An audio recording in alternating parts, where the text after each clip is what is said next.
Hi there, Ariel Overstreet Adkins, attorney and founder of Bluebird Law in Billings, Montana, here today to address a frequently asked question. Aren't trusts only for the wealthy? You've probably heard people say that trusts are only for the rich or only if you have a net worth of X number of dollars or more. But really, it has little to do with how much you own or your net worth or anything like that.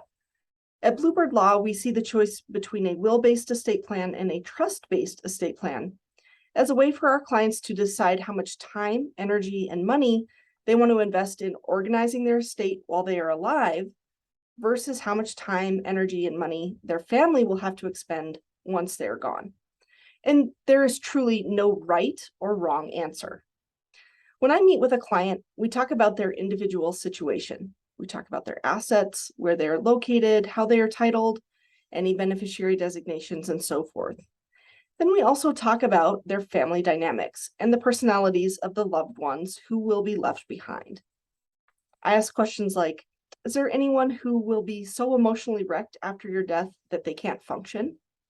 How about anyone who might try to take advantage of that power vacuum left behind after the death of the matriarch or patriarch of the family? Is there anyone who might show up and try to keep the family together?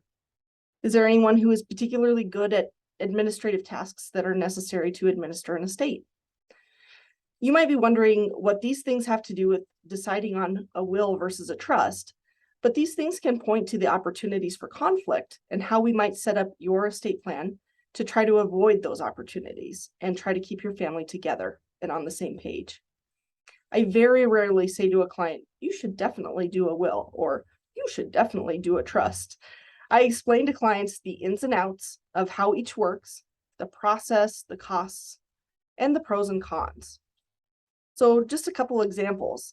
Wills are typically less expensive upfront to work with an attorney to draft, but they ensure that your family will have to go to court and go through the probate process. Probate in Montana really isn't that bad, but it's a minimum of 6 months, and your family will be in the court system and therefore in the public record. Trusts tend to be more expensive upfront than a will.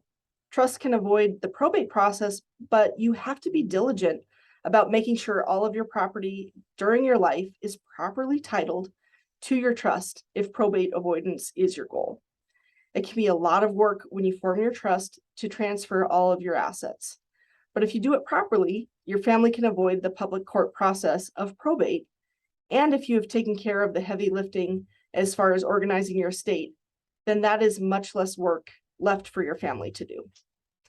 Like I said, there is no right or wrong answer, and everyone needs to choose for themselves what is best for their goals, for their resources, and for their family.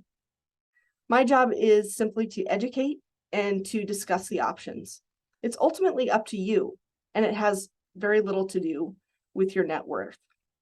I invite you to schedule a free 15-minute call with me to discuss your situation and how we might work together to meet your goals. I hope you have a great rest of your day, and I'll see you next time.